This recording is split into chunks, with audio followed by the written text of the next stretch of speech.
assists, a helping hand with your land. Neil from Essex here, really excited to be sitting in one of the very first Kubota M8 tractors. We're out at a field day today where they're introducing this product line to the dealers, and I got the chance to hop in a bunch of these different machines and kind of try them out and see what's coming to market. So I'm going to take a couple minutes here, walk you around the inside of the cab and talk to you a little bit about where this tractor's coming from, show you some of the things I'm learning while we're here.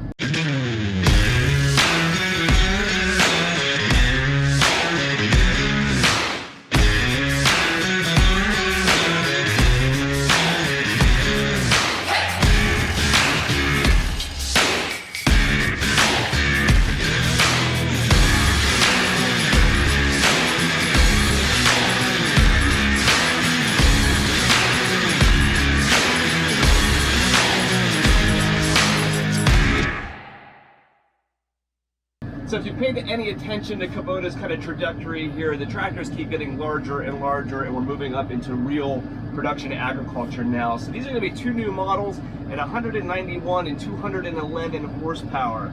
Now this tractor is not completely Kubota homegrown, which is a change for them. Most of the other tractors at this point, M7 included, are complete Kubota products, top to bottom. This one was done in conjunction with Bueller Industries, or who we would know as Versatile. Not something that they just kind of pulled off the shelf and slapped a Kubota logo on. As we go around the machine here, you're going to see a lot of Kubota technology and engineering and effort into making this tractor what it is.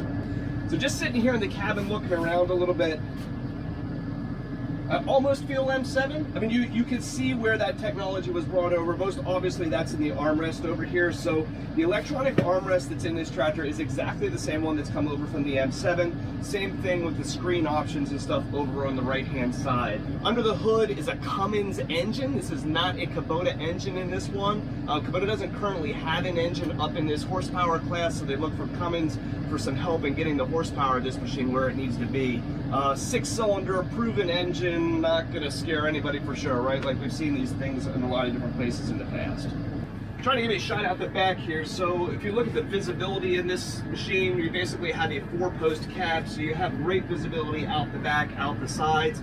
You're a little critical, the big muffler over here on the right hand side is large and does tie up some of that side visibility.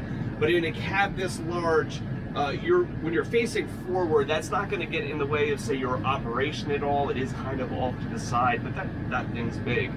There's also a cool air snorkel kind of coming up on the other side of the cab. I don't see that at all from the inside. I thought looking at the tractor from the outside that would be an obstruction, but from the inside here you don't see it at all. Mirrors are nicely positioned. It gives you a huge view back around the back of the machine, so visibility in this is obviously quite good. There's a handful of details we know about M8s at this point and a handful that we don't. A spec sheet has been released, so we do know a lot of kind of the operational numbers on this thing. Like we said before, Kubota is going to Cummins for an engine on this. It's a 6.7 liter model. I heard a bunch of guys talking saying that this is the most popular engine that Cummins offers through their product line, so hopefully it is a good, reliable one. It's going to be offered in two different models at 190 and 210 horsepower. One unique thing about the Cummins relationship here that is different is that Kubota's support relationship with Cummins is a notch better than what you typically would see from other companies. So this is not purely a supplier relationship where they're just simply buying this engine and then relying upon Cummins and their network in order to provide support for it. So there's varying levels of relationships that you can have with the supplier in order to get these things worked on. And Kubota's relationship with Cummins is about the best that you can possibly have available. So 90% of the work that could actually need to be done on one of these engines is going to be able to be done by the Kubota dealer network without having to run off to a Cummins distributor in order to get them to come in and work on the tractor. And that is going to be very different than some other machines that have used these types of engines in the past, or even from the Bueller equivalent of this. Their relationship with Cummins is not as good as the one that Kubota has. So from the support side, the dealer network and the Kubota network should be better off overall as far as that relationship goes. The power shift that's in this is the same mechanical setup as what the current M7-2 series is. That's 6 power shift gears and 5 ranges. It is not the same transmission that's in the M7. There was a bit of confusion about that during the meeting. Guys kind of were coming away with the impression that it was. It is not the same physical transmission. It's actually a little bit bigger. There would be a CVT variant as well. That was not in the field when we were out. That transmission was still going through its testing phases, and so we didn't have one out there to be able to run. The power shift was there, but the CVT will be ready by launch. Now, we've discussed engine horsepower at 190 or 210 engine horsepower, but one thing that hasn't been addressed yet is what's going to be available as far as power boost or bulge goes. Now, a lot of our other tractors in the past have used power boost, and that's situations where the tractor can electronically decide to be able to deliver more power to a particular application. And generally that's, say, not going both directions to both the PTO and the tires. It's usually a one or the other. This tractor is going to have power bulge, which is a little bit different in that power is available at all places. They haven't put a number out for exactly what that's going to be, but we're told it's going to be fairly significant, and you're likely going to see, say, 30-40 horsepower would be my guess of power bulge available in this tractor, making that engine actually a bit more powerful and productive than what it may look like on paper. As far as hydraulic systems go, you're going to have one of 2 packages available, either a 3 remote package or a 5 remote package. When you opt for that high 5 remote package, you're also going to get a higher flow pump setup as well. So that's going to come bundled with a 42 gallon per minute hydraulic flow. You're not going to find anybody complaining about 42 gallons a minute of flow on a tractor like this. So a lot of flow available.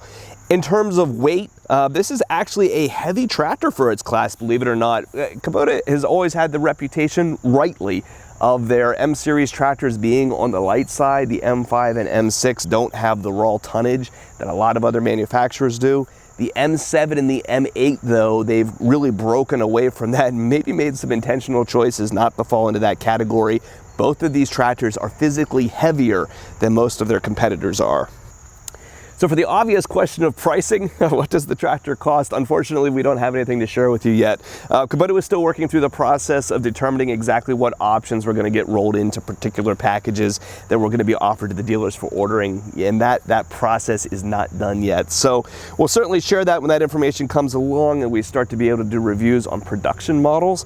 But at this point, for the pre-production look and the pre-ordering look that we're taking a look at this point, we have no idea what the market pricing is going to be. All right, so we're running an M8 211, doing a, what, 12 foot? 18 foot. 18 foot. 18 foot Great Plains Turbo Max. Okay. Vertical tillage. Well, as soon as we get over here, we'll put her down on the ground, we'll get her up to operating speed. Currently I'm in field mode, as opposed to road mode. To make those changes, you hit this button over here, hold it for 2 seconds. I'm now in road mode, so it will range shift by itself right now. Unfortunately, this field's a little rough for that, so we're going to go ahead and keep her in field mode. Back in field mode, we'll make our turn. Drop our implement.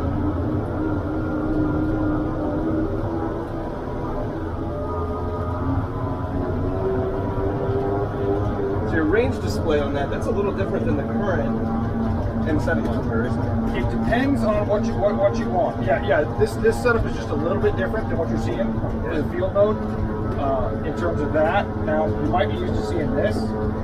That's still a little bit different. Yeah. And it will differ slightly between the 7-inch, 7.5 inch, and 12-inch monitor. I personally, old man, I like big monitors. Yeah. I like to see what's going on. But a 7-inch gives you all the same data. So you've got a cooled seat, I see. Yes, I have heated and cooled. Flip the switch back there. Air ride seat. I did that to a counterpart in my pickup. Electro-hydraulic suspension cab. Okay.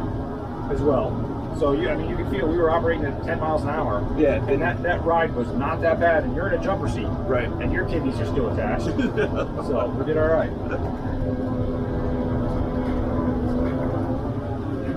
There it is.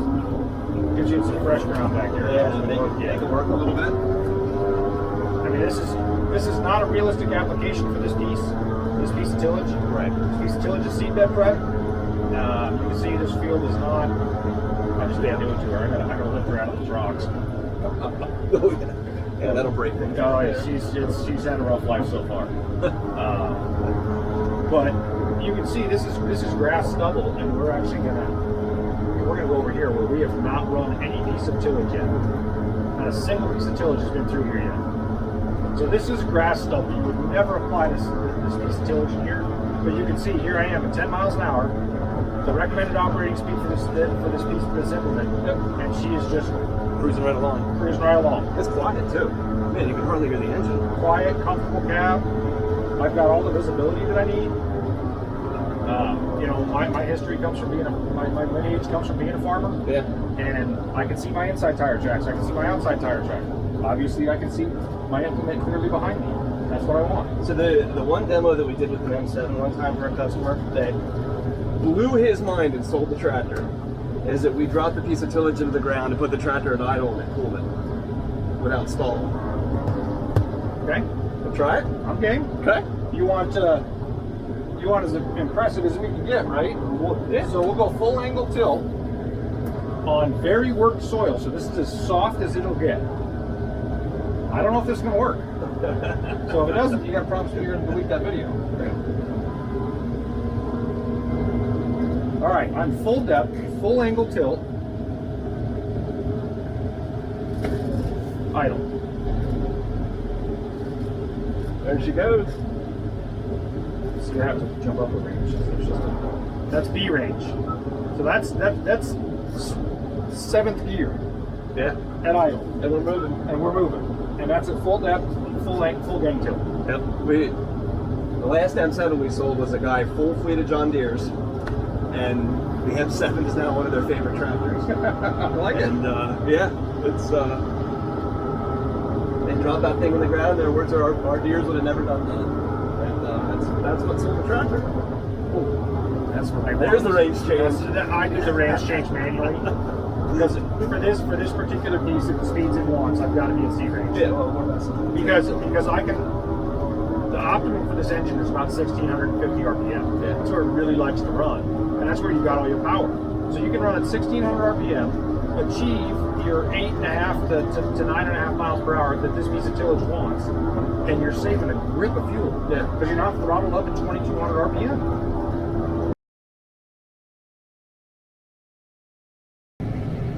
Right, so basically this tractor, what we're showing is the semi-power shift and how it is nearly identical in interface as the M7 premium power shift. Right.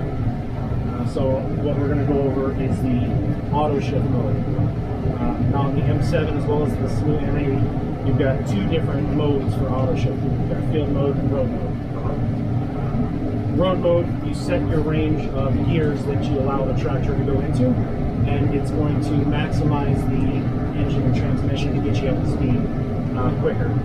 In field mode, it's going to do the same thing, but it's going to leave you in the range. Obviously, you're not going to want to range shift and you got to Low behind that. Right. So the only difference from the M7 is this: it's an electronic switch, not a mechanical rocker switch. So a simple tap puts me into that auto mode. Press and hold, and that shifts me from field auto mode to road auto mode. Okay. So I've got it set in road auto mode. We would never hit the road in A1, but I've got it in A1 because we're in field and I have to limit my speed. Sure. So the entire point of this exercise is just to show the range shift in auto mode and how if you're not paying attention, it really just feels like another gear shift. Right.